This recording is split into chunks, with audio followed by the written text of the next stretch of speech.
저는 일명 무도빠였습니다. 무한도전을 기준으로 날짜를 세릴 정도였어요.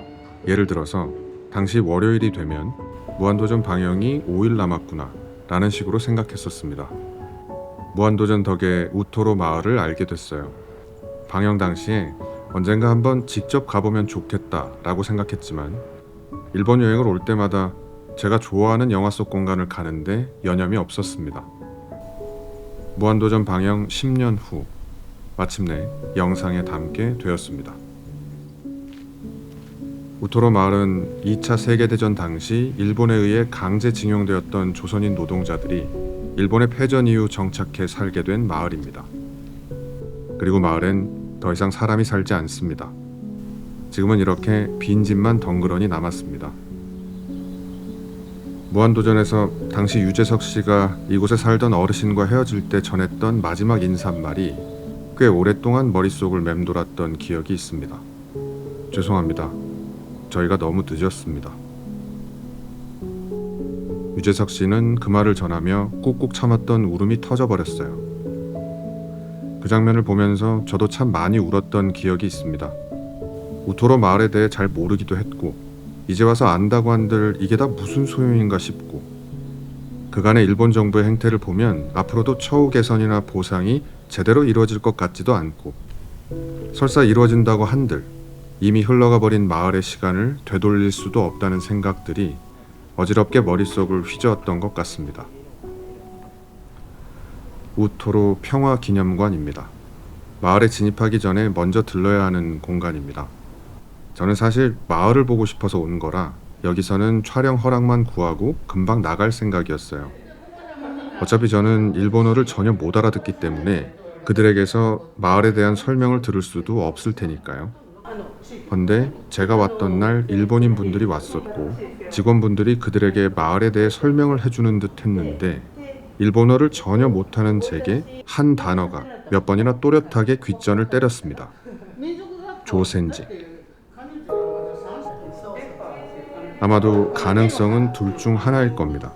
조센징이라는 단어가 차별과 혐오를 담은 표현임을 밝히면서 자신들의 흑역사를 전하는 중에 그 단어를 썼거나 아니면 그 단어가 무슨 의미이고 어떤 맥락에서 사용되었는지를 전혀 모르고 썼거나 아마도 전자겠죠. 우토로 평화기념관에 일하는 직원이 그 단어가 어떤 의미인지 몰랐을 거라고 생각하지는 않습니다. 하지만 이후 마을을 돌아보면서 어떤 일본인은 그리고 더 나아가 우리 한국인들도 별다른 나쁜 의도 없이 그 멸칭을 사용하는 경우도 있겠다는 생각이 들었습니다. 하지만 악한 의도가 없다고 해서 심지어 선한 의도로 했다고 해서 결과에 대한 책임에서 완전히 자유로운 건 아니라고 생각해요.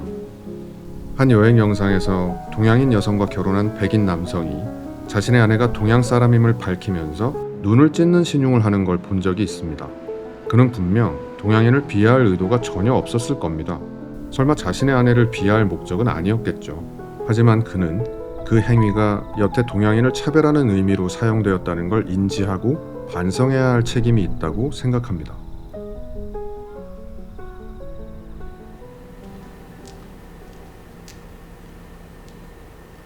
반면 애초부터 악한 의도라면 그에 따른 결과가 좋든 나쁘든 무조건 비난받아 마땅한 거겠죠. 혹시 귀무덤이라고 들어보셨나요? 임진왜란 당시에 일본군이 조선인을 학살한 후 귀와 코를 베어 가져가 봉안한 곳입니다. 도요토미 히데요시가 자신의 세를 과시하기 위해 이 무덤을 만들었다고 해요. 게다가 이 귀무덤 옆에는 도요토미 히데요시를 기리는 도요쿠니 신사가 있습니다. 명백하게 악랄한 의도로 지어진 무덤이죠. 악한 의도가 때로는 부분적으로 좋은 결과를 가져다 주기도 합니다.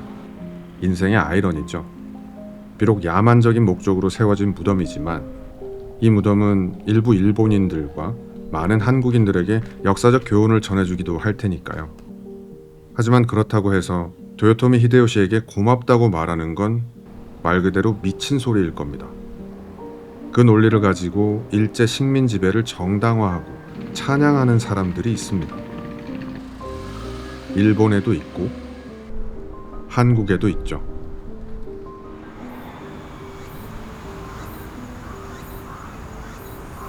도시샤 대학에 가는 길입니다.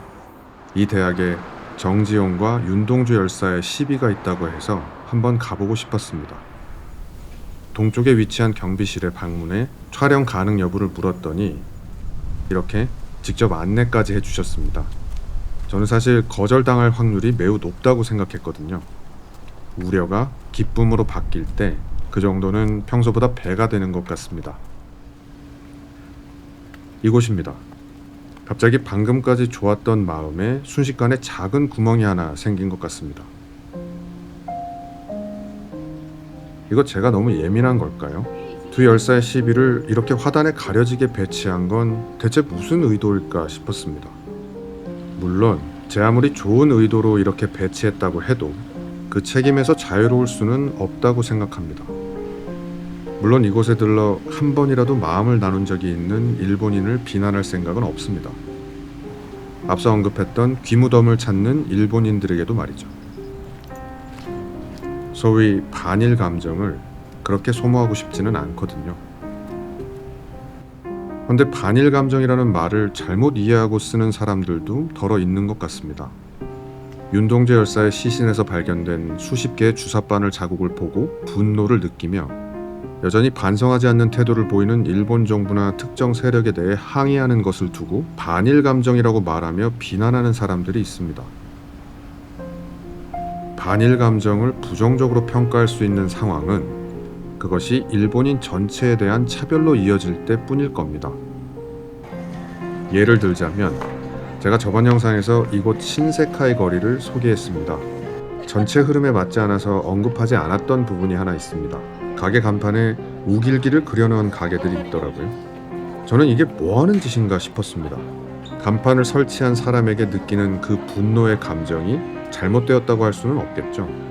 하지만 만약에 그 간판을 보고 역시 쪽발이 원숭이 새끼들은 글러먹은 종자들이구나 라는 식으로 생각하고 말을 하고 댓글을 단다면 그건 명백히 일본인 전체에 대한 차별적 발언입니다. 그렇게 되면 일제시대에 조선인을 조센징이라고 부르며 차별했던 인간들과 다를 바가 전혀 없게 되는 거죠.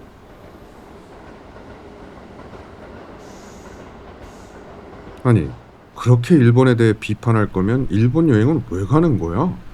라고 생각하실 분들이 있을 겁니다.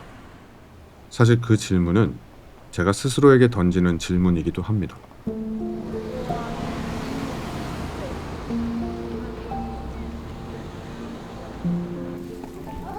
이날은 우토로 마을에 다녀온 날이었습니다. 괜히 마음이 좀 찜찜했어요. 우토로 마을에서 구겨지고 젖었던 마음을 유명한 관광지인 이곳에 와서 말리고 펴내는 게 과연 맞는 건가 싶었거든요.